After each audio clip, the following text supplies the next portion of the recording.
So last week, the Browns beat the Jaguars 27-25. And I want to first say that Baker Mayfield played very, very well.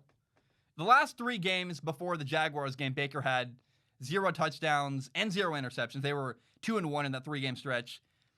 And people kept saying that Baker was playing bad. Like, oh, Baker Mayfield hasn't been good enough. And has anybody really been paying attention to Cleveland weather?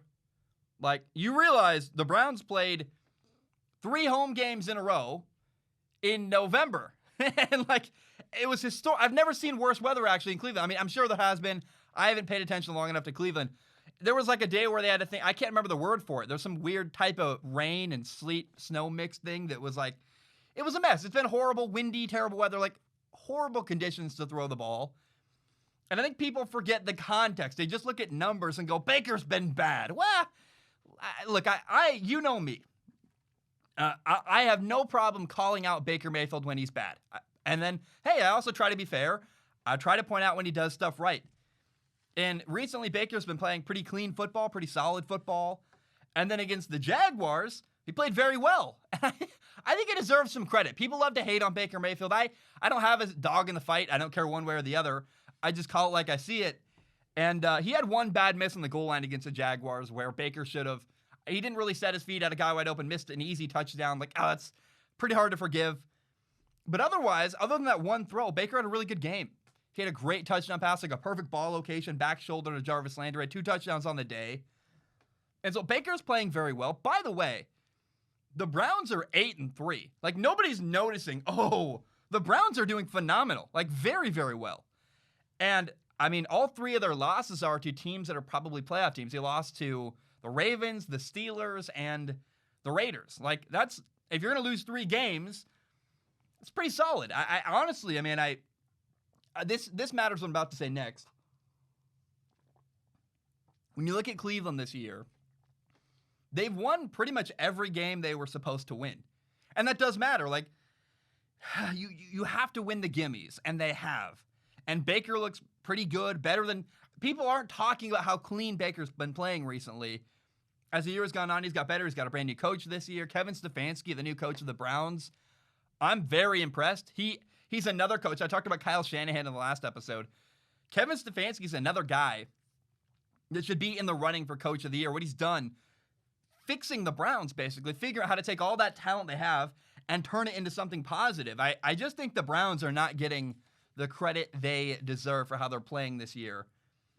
Now, the Jaguars. It's worth noting the Jaguars didn't have their defensive coordinator due to COVID protocol in this game against the Browns. But the reason why I'm talking about this game, Baker Mayfield, the coach, the Browns, the reason I'm talking about this game is Mike Glennon. You know what Mike Glennon is? He's 30 years old. He played for the Raiders last year. Hasn't played a game. I believe that the number was he hasn't played a game since week 4, 2017. I think that's right. It's right. I know. Look, I pay attention. I know it's right. So last Sunday, Jaguars against the Browns, I watched the best performance I've seen by any Jaguars quarterback all year in 2020. And I went, oh, what a pleasant delight. It was interesting. And this was a back and forth game. The Jaguars had the lead, then the Browns took the lead, then the Jaguars would fight back, then the Browns took the lead again, like back and forth, trading blows with each other.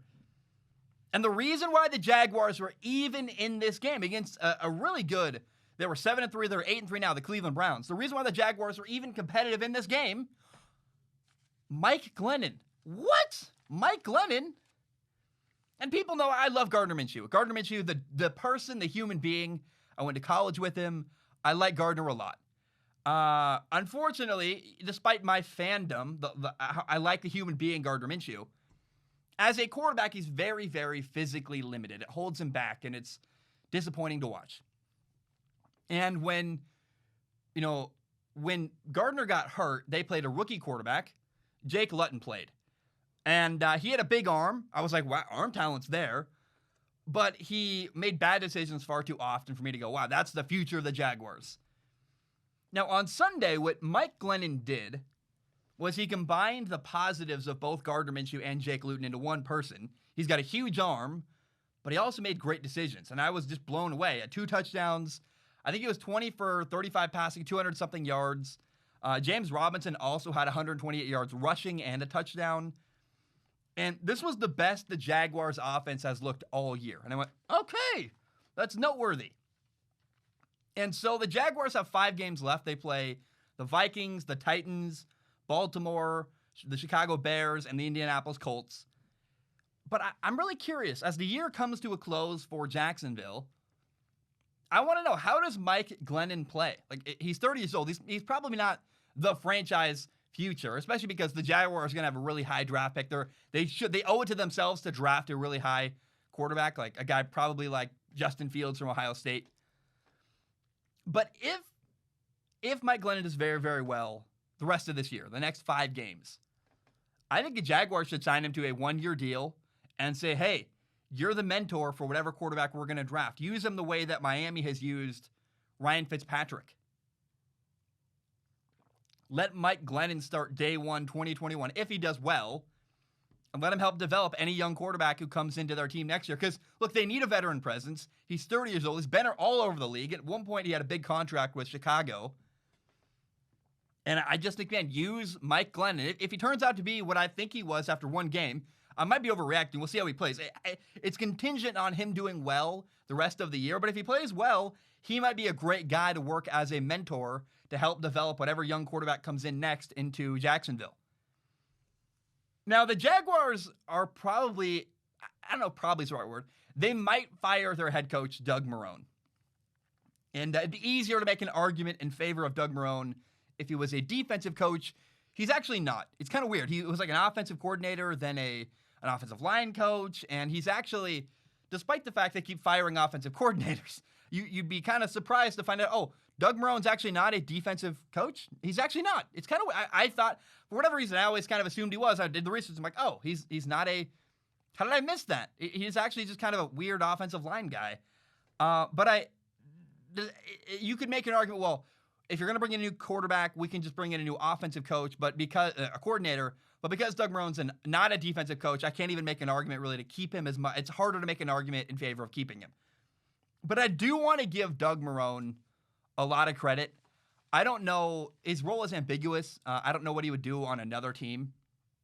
And I also know that it's weird to praise a coach who's got a 1-10 record. But you got to understand, Doug Marrone was given a nearly impossible task this year in 2020, where he's got the youngest team in the NFL. They didn't really have any kind of offseason program. They have a subpar quarterback, Gardner Minshew, who I like the person. I can admit his flaws as a quarterback and his shortcomings. Just physically, he's not really what you need for a franchise quarterback to elevate a team like a young, not very talented roster. Oh, yeah, by the way, Doug Marrone's been dealing with COVID. It's a lot to deal with, and he was really never set up to succeed. And the Jaguars were never destined to win a lot of games this year. In fact, I even thought they were tanking literally at one point. But I got to give Doug Marrone and his coaching staff, the people around him, credit where they've done a really good job developing the young players in Jacksonville. It just needs a shout out. You go, wow, to do what they're doing, you have to be a teacher. And you find a lot of people that know the game of football very well or can call a good game, but it's even harder. It takes a more specific skill set to take young players and teach them the game and develop them into players who can contribute on your roster. It's a lot easier to take a veteran who knows what they're doing than teach a 22-year-old kid how to play football. And the Jaguars have been fighting very, very hard. They've been competitive. Even in their losses this year, they've been very competitive and interesting to watch. And I want to remind people again, Doug Marrone has never had a good quarterback in Jacksonville. The dude once got to the AFC Championship with Blake Bortles as his quarterback. My 2 least favorite quarterbacks of all time, Blake Bortles, Mitchell Trubisky. He got there with Blake Bortles. I don't even know if Blake Bortles is in the NFL anymore. I think maybe he's like the Broncos backup quarterback. But my point is that even if the Jaguars decide to fire Doug Marrone, he deserves credit for what they've done. Him and his staff have done developing young players in Jacksonville. Guys like James Robinson, DJ Chark, receiver, Colin Johnson, another receiver, Laviska Shenault, Caleb Von Chason, CJ Henderson, Jason Allen. Jason Allen. What am I saying? Oh, Josh Allen. Jason. Why did my notes say Jason? That's so stupid. I'm like, that's not his name. Josh, he's got the same name as the quarterback. Josh Allen. C.J. Henderson, Sidney Jones, Andrew Wingard, the safety. Trey Henderson, another safety. Josh Jones. Like, these are young players who the Jacksonville Jaguars have done a great job. Look at how young their roster is. And then the names making plays, you go, that kid's 22. He's 24. He's 23. You're like, oh my, he's in his second year in the NFL. You're like, what the heck is going on? The Jaguars are developing young talent, and it's hard to do. And I think it deserves a shout out, in my opinion, where I think despite the fact that they're 1-10, they've lost a lot of games, they're probably going to continue to lose games. Maybe, maybe not. I mean, we'll see what Mike Glennon can do at quarterback.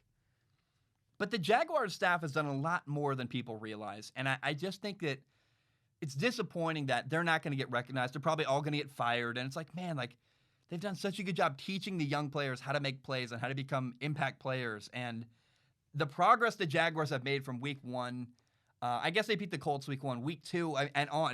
They've just gotten stronger and more competitive as the year's gone on. And younger players are making a name for themselves, even despite injuries and COVID and this and that. And I would totally understand if the Jaguars said, hey, we're going to fire our head coach. We're going to bring in a guy who knows offense very well. We'll get a young core. Like, they might hire a guy like Eric Bieniemy, the offensive coordinator from Kansas City, say, we're going to pair this great offensive coordinator with a young quarterback like Justin Fields. I get it. I totally understand that philosophy. But if the Jaguars do fire Doug Marrone, I hope he gets another job in the NFL. I don't know what he would do. He's kind of got a weird ambiguous role where maybe an offensive line coach. He's done that job before. But he's a solid teacher of the game. Him, and then also his coaching staff below him. And it just, again, the skill set to teach and develop young players is a rare one. And I just want to give Doug Marrone a shot. Like, he's done a good job. And I know you're like, but they're losing every game. I know. But if you just look at the losses the Jaguars have and don't look at the full picture and how they've done and who's playing and who's making plays, it's oversimplified of a take to say, well, they're losing, they suck. Well, they're losing because they're the youngest team in the NFL. They were always going to lose. But I just walk away going, they got young players making plays all over the place. And to do that, to have a guy, they're just developing people. And I go, that's a skill set that's unique and deserves some respect. So shout out to Doug Marrone. Done a great job. I don't know that he keeps his job, but I really walk away impressed with him and how he's done this year in 2020.